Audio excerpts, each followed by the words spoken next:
Well, welcome again to the ICCG video blog.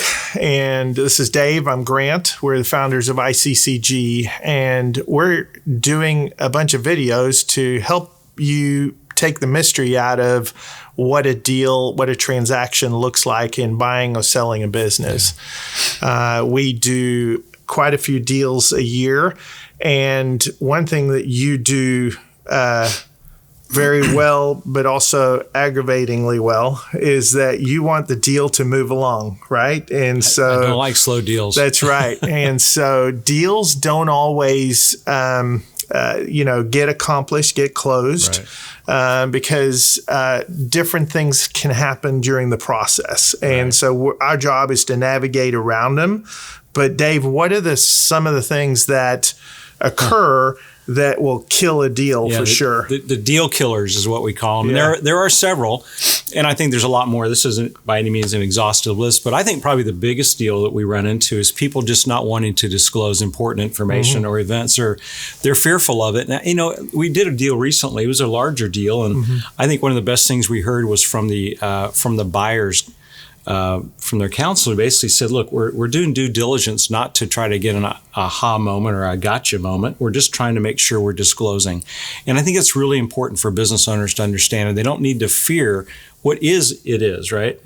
One of my first investors in a business a long time ago said, hey, Dave, bad news doesn't get any better with age.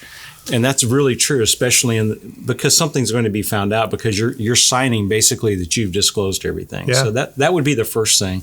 Second thing would be lawsuits that are pending or pending lawsuits or not disclosing something that maybe you thought was going to happen. You remember we had a transportation company years ago and we had a plethora of accidents in a year's time. And that was a lot of disclosing.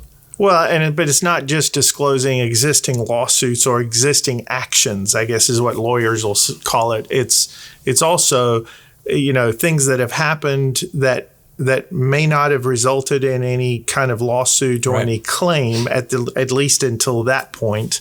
Sometimes our clients will blow that off and go, oh, insurance will handle it. Right. But those are the kinds of things that really need to be on the table early, so if the buyer has an appetite to deal with it. Right. Yeah, and you're gonna sign representations and warranties that this is what's there, that you've disclosed everything, so you might as well disclose it. The other thing I think one of the biggest killers out there is what we call deal fatigue. If you've been through a transaction, it's typically a couple months before the deal's done.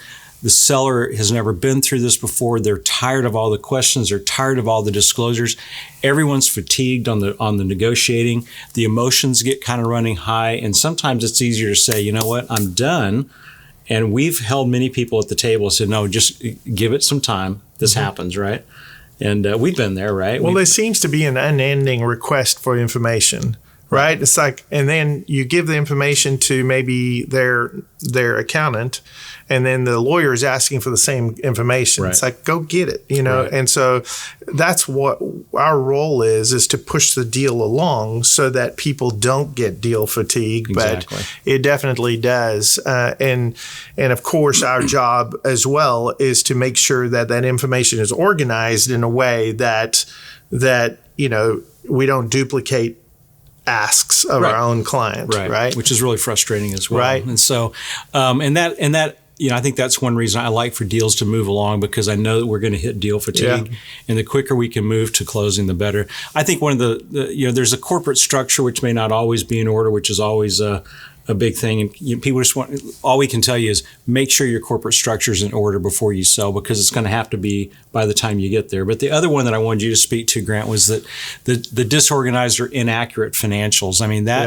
that is something that will definitely kill a deal, because those are the kind of surprises that no one wants. Yeah. Right. Look, financial statements are supposed to present fairly the financial condition of the company.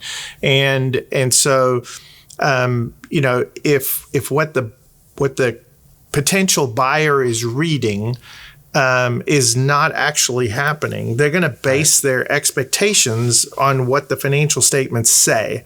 And so a lot of times financial records are not in a form that informs the buyer or prospective buyer as to the veracity of the revenue model or the timing of receipts and those kinds of things. Sometimes there's revenue that's received that really should be recognized over a longer period of time. And so just making sure that your financial statements are in order and represent fairly what your business is doing from a performance standpoint really cuts down on the length that the buyer needs in order to make that final decision. And I would just tell you, it's gotten so bad, this particular aspect, that we won't take a client on unless we know either we can help them get there or that they're there already.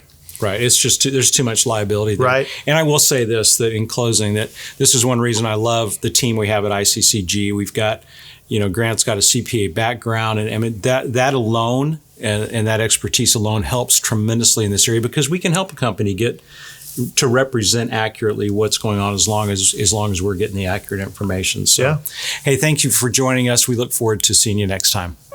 Hey, thanks for joining Grant, Dave, and the rest of our team today. My name is Andrew, and I'm with the business development side of ICCG. If you have any questions or want to talk to somebody on our team, please visit our website, follow the directions there.